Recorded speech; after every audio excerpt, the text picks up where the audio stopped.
Penyerahan tersangka dan barang bukti dalam kasus dugaan tindak pidana korupsi, terkait kegiatan pembuatan dan pengelolaan jaringan atau instalasi komunikasi dan informasi lokal desa, pada Dinas Pemberdayaan Masyarakat Desa Kabupaten Musi Banyuasin, tahun anggaran tahun 2019 sampai tahun 2023 tahap 2, menunjukkan bahwa tersangka beserta barang bukti telah diserahkan oleh penyidik kepada Jaksa Penuntut Umum.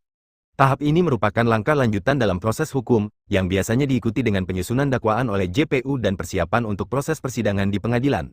Adanya markup harga langganan internet desa, mengindikasikan bahwa harga yang dibayarkan oleh pemerintah daerah untuk layanan internet desa telah dinaikkan secara tidak wajar dari harga yang seharusnya. Hal ini diduga menyebabkan potensi kerugian keuangan negara sebesar kurang lebih 27 miliar rupiah. Potensi kerugian tersebut merupakan nilai yang diduga telah disalahgunakan atau diambil secara tidak sah dalam kegiatan pembuatan dan pengelolaan jaringan atau instalasi komunikasi dan informasi lokal desa di Kabupaten Musi Banyuasin selama tahun anggaran tahun 2019 sampai tahun 2023. Dalam perkara ini telah ditetapkan sebanyak 3 orang tersangka dengan inisial MA, R, dan HF. Berdasarkan perbuatan yang dilakukan dalam dugaan kasus ini, maka ketiga tersangka tersebut terancam dengan pasal yang disangkakan yaitu Primair Pasal 2 Ayat 1 Junto Pasal 18 Undang-Undang Nomor 31 Tahun 1999 tentang Pemberantasan Tindak Pidana Korupsi, sebagaimana telah diubah dengan Undang-Undang Nomor 20 Tahun 2001. Tentang perubahan atas Undang-Undang Nomor 31 Tahun 1999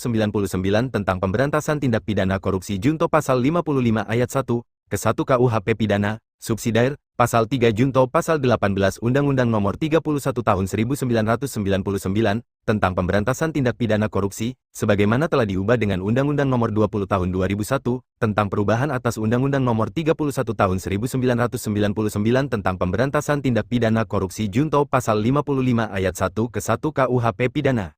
Dan ketika diwawancarai, Kepala Seksi Penerangan Hukum Palembang, Fani Yulika Ekasari SHMH, mengatakan bahwa setelah dilaksanakannya penyerahan tersangka dan barang bukti tahap 2 dari tim penyidik Kejaksaan Tinggi Sumatera Selatan, selanjutnya Jaksa Penuntut Umum dari Kejaksaan Negeri Musi Banyuasin akan mempersiapkan surat dakwaan dan kelengkapan berkas untuk pelimpahan perkara tersebut ke Pengadilan Negeri Palembang. Dari Sumatera Selatan, Fajar Saragih, DRAPeristiwatv.com melaporkan.